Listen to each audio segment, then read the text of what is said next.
Hello dear friends and welcome to Mythic Universe. Today we unravel the epic mystery between Saitama versus the God King, Rune King Thor.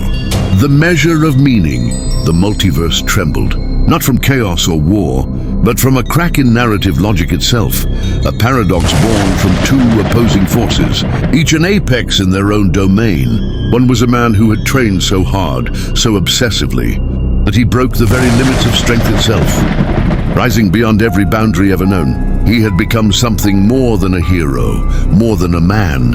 Saitama, the one-punch man, a being whose power was so absolute it mocked escalation, the end of every challenge, the walking punchline to a universe obsessed with power scaling. The other was a god who had seen the end of all things, who had sacrificed not just his mortality, but his very sense of self, to become a force of cosmic insight and divine balance. He wasn't merely a thunder god anymore. He was Rune King Thor, the weaver of fate, the reader of destiny's deepest runes, and the one who transcended pantheons to assume the role of cosmic arbiter. The cosmic convergence was where it began, a rip between existential frameworks, a fusion point between universes governed by contradictory laws. On one side, a universe built on narrative absurdity and satire, where power wasn't measured but mocked. On the other, a realm shaped by myth, consequence, growth, and destiny, where gods rose and fell through sacrifice and wisdom. At the center of the convergence stood Yggdrasil, or rather, what was left of it, a metaphysical husk. Caught between the logic of two incompatible realities, the branches no longer reached into realms of fire, ice or light, but into manga panels and speech bubbles. Tangled in punchlines and exaggerated facial reactions, the world tree had cried out, and Rune King Thor had heard it. Thor sat in quiet contemplation, deep within the heart of the fabled well of Mimir, where time no longer obeyed linearity. His once vibrant eyes now glowed with the cold, eternal fire of runes, the fire of all that is known, unknown, and forbidden. The sacrifice he made had granted him more than just omniscience. It had detached him from the burden of ego. No longer the brash Asgardian, he had become the essence of purpose. The strands are unraveling, he whispered to the void. Something foreign, something meaningless. Mimir's voice echoed from the water below. It is he who bears no fate, Thor, the one who breaks escalation with laughter. The man whose strength is infinite not by trial, but by absurdity. Then he is no god, Thor said. No, Mimir confirmed, but he defies gods. As you defy endings, Thor stood, the runes coiled around him like living chains of language. Not just spells, but truths. He understood now what he faced. Not a villain, nor a monster.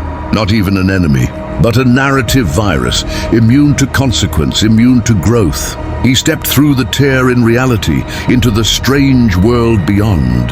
Meanwhile, in City Z, Saitama stood on top of a ruined building, bored. The sky had cracked open hours ago, but no real threat had emerged. Just flashes of energy and warping clouds. Guess it's another Tuesday, he muttered, scratching his head. Hope it's stronger than the last guy. Gino stood beside him, readings maxed out on his sensors. Sensei, this energy, it's different. It feels divine.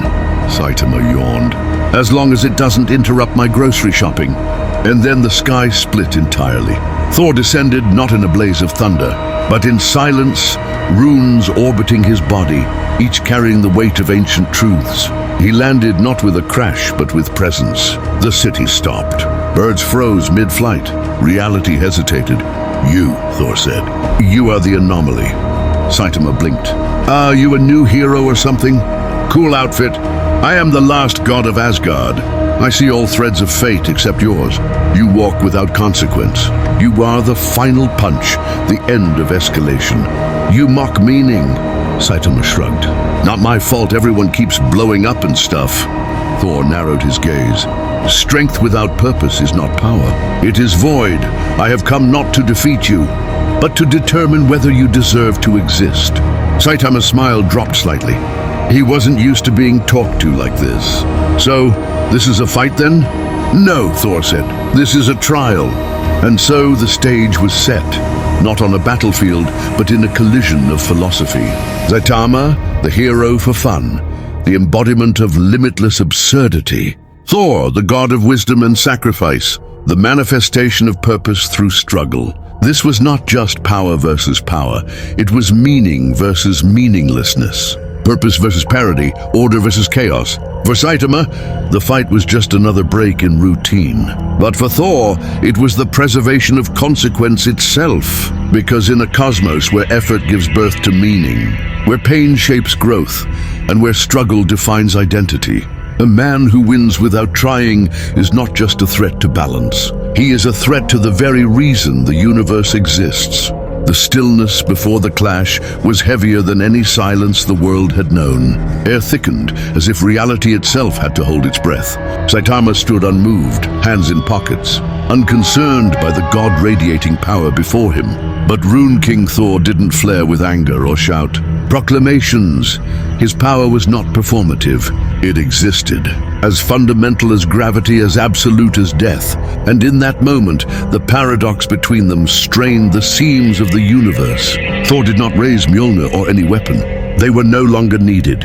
He had moved beyond enchanted tools, beyond the need for thunder. Instead, he extended his hand, and the runes circled outward like celestial scripts, etching glowing symbols into the sky, summoning not an attack but a revelation. Saitama took a step forward.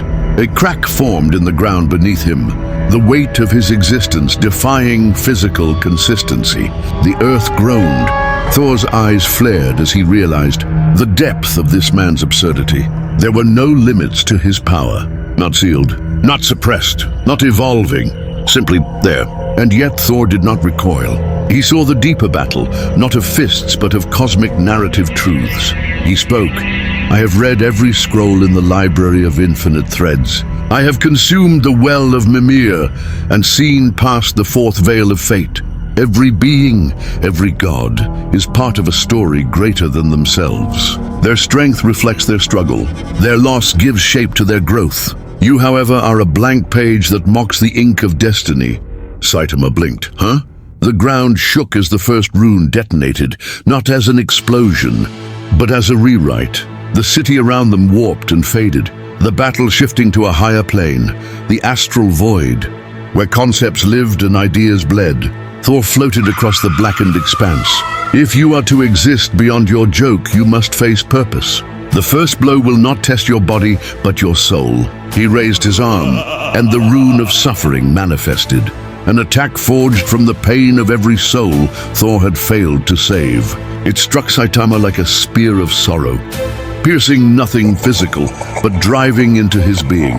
It was the weight of every sacrifice Thor had made, every father he couldn't save, every brother he'd buried. Every time he'd won too late, Saitama staggered. Not from pain, from confusion. His eyes narrowed. This wasn't like any fight before. There was no explosion, no villain screaming about domination, just anguish, ancient, worn, real. What the hell was that? Saitama asked, now on guard. Thor hovered above, the rune wheel turning behind his back. That is meaning. You will drown in it. Saitama lunged, his punch ripping space apart. Time stuttered. Planets blinked out of alignment from the force of his blow. But Thor did not move. The rune absorbed the blow, not through power, but by unraveling its narrative. This universe doesn't care for effort, Thor said, as Saitama landed behind him. You became strong through a joke, a satire of shonen tropes. But you've never fought for something, only against boredom.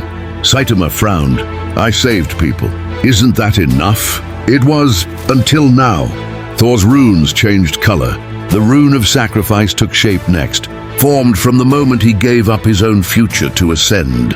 When he shattered the fates, when he sacrificed not just love and peace, but self, in order to become more than a god. The runes split open, revealing fragments of Thor's past. The day Odin died, the moment he threw away his hammer, knowing he could never be that man again. The echoes of those he failed to protect, even with godhood. Saitama was caught in the reflection. For the first time, he saw himself not as a hero, but as a void. He had no fear, no longing, no real suffering, Just an empty routine, fights, blows, the same punch, over and over. His brow furrowed. You're saying I don't deserve this strength? I'm saying it is a curse to wield power without understanding its cost. Saitama shouted and flew toward him again, faster this time, uncoiling a series of blows that could vaporize dimensions. Thor didn't block. Instead, he invoked the rune of narrative weight. Every punch from Saitama collided with the past Thor had endured. The day Loki betrayed him, the time he stood against the Celestials, the deaths he couldn't prevent, the millennia of warfare and suffering that had forged him not just into a warrior, but a king who had earned every inch of power. Thor finally moved. His strike wasn't loud.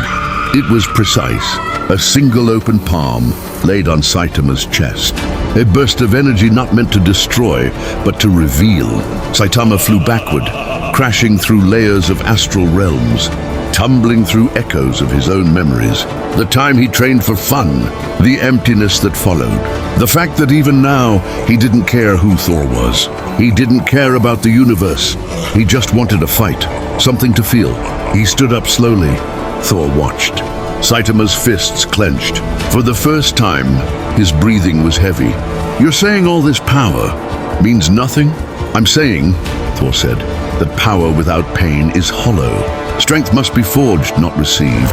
A sword without heat is just metal. Saitama lunged again. This time Thor met him halfway. They clashed. The sky of the astral void cracked. Time wept. The world tree split further. Realities warped from their sheer presence. Every punch from Saitama collapsed one of Thor's protections. Every counter from Thor layered more narrative truth into the fight. But slowly, Thor gained the upper hand, because Saitama's punches never changed. But Thor adapted, evolved, understood. Each rune restructured reality, not to overpower, but to redirect meaning itself. He wasn't trying to beat Saitama with force. He was proving a point. Every rune Thor invoked was another layer of philosophical truth, each one cutting deeper than a punch ever could. Eventually, Saitama stopped, sweating, staring. For the first time in his life, he felt tired. Why? He muttered, shoulders sagging. Why can't I end this? Thor descended, still crackling with cosmic wisdom, voice calm. Because you are not meant to end everything. You are meant to question why you started. And in this realm, that is the final test. Saitama dropped to one knee. His fist didn't raise. His power remained, infinite. But for the first time, he understood its emptiness. Thor placed a hand on his shoulder, not in victory, but in understanding. You are not my enemy. You are the absence of struggle made flesh. But in this place, struggle is what defines us. The astral void dimmed. The narrative closed. The battle was over. Saitama didn't die, but he lost, not because he was overpowered, but because he was outlived by meaning. Thor turned, the runes dispersing as the universe healed behind him. He had preserved consequence, purpose, growth. And as he walked back into the Veil of Runes, the final words echoed in the stillness. Power without sacrifice is just noise, and gods do not fear noise. Thor was the victor, because Saitama was strength without narrative, and Rune King Thor was narrative itself.